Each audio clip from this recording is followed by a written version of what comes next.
Hope you all are fit and fine at home and trying to take care of yourself. Myself, Mrs. Lakshmi, is going to teach you how to write a message. And this is for class 6, 7 and 8. Okay? So children, let us start writing a message. At first, I would like to tell you what is a message. A message is a form of written communication used when verbal communication is not possible. When you are not being able to communicate with someone and you have to give the message, at that time you write a message writing. Okay? What is the purpose of a message? You know what is the need of a message? You can ask me what is the need of a message. To communicate something very important. If you want to tell something very important, you write a message. The second point is to give instruction for some urgent work. If you have some urgent work and you want to give an information, you write a message. And the third point to remember is to provide an important explanation about something. At that time also you write a message. Okay. Now there are some important points for message writing. When you are writing a message, you should take care what are the points you should keep in your mind while writing a message. First is that a message is always written in a box. Second is salutation, date and time. In a message, salutation means what? It makes something very polite. Okay, like you use dear mom or my dear brother. So salutation you can use, or if you don't want, you may not use also. And date and time is compulsory. The third point is only write important things. The body of a message should contain only the important things. You need not add something extra to make it a lengthy thing. Okay? Then the sentences in a message should be always short sentences and simple sentences.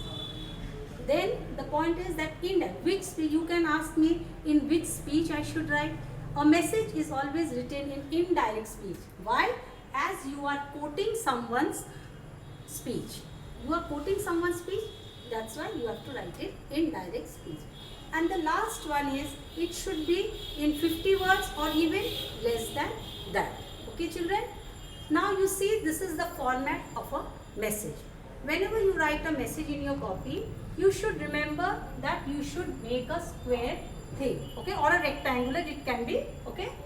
At the top in bold letters you have to write message over here. Just beneath that you have to write the date. That should be in expanded form. Expanded form means what? Like you have to write 20th May 2020. That is expanded form. Just beneath that you have to write the time. Time, like you can write 10:30, 11:30, whatever time you want. It can be as when I am facing the board, it should be on your left hand side. It can be also on the right hand side, but maximum people they write on the right hand side. And after that you have to leave one blank line, and the next line you have to write the salutation, dear mom or dear brother, or you can just write your brother's name or whatever it is. And then comes the body of the message. That should be very short, about 30 words it should be, or 50 words it should be. And after writing that in the box, you should write the name of the addressor. Who is the addressor?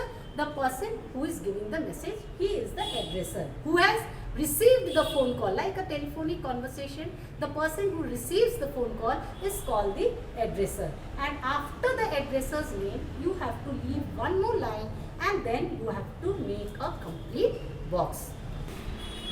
Children, just now I was telling you about message writing. Now with the help of an example, I am going to just show you how to write a message. See the example. Read the telephonic conversation and prepare a message in about 30 words for your brother. Now see, this is the telephonic conversation. Okay? Mr. Patel, hello, may I talk to Nishant? You are receiving the phone, so it is about you. No, sorry, he has gone to market. Is there any message for him? You ask Mr. Patel, is there any message for him? Then Mr. Patel says, yes, I am his class teacher. Tell him that there will be a music competition next week. He has to participate in the competition. Tomorrow is the last day for registration. This is a message which Mr. Patel gives you, and you have to convey that to your brother. But you will not be at home, so you have to leave a message for your brother. So how you are going to leave a message for your brother? When he comes home, he is going to see the message. Now see, this is the way how you write the message. At the top, I told you before also, you write in bold letters, message. And when you are facing the board, on the left hand side, you write the date in expanded form, just as 23rd May 2020. Just at the beneath that, you have to write 10:30 AM. That is the time. And leaving one line, you write the name to whom you are going to give the message. So this is Nishan. You have to give him the message. So you write the name of Nishan, and then you write your class teacher, Mr. Patel, called to say that you have to take part in a music competition in the school next week. Tomorrow is the last day for registration. And then whose name you are going to write? You have to write your name, that is ABC, your name. You are addressing. You had received the telephonic conversation from Mr. Patel, but you have to give this message to your brother. So you have written your brother's name over here, and at the bottom you have written your name because you have given the message to him. Thank you, children. Hope children you have understood how to write a message. Now with one or two examples from your book, you try to solve the question, and if there is any problem, I am always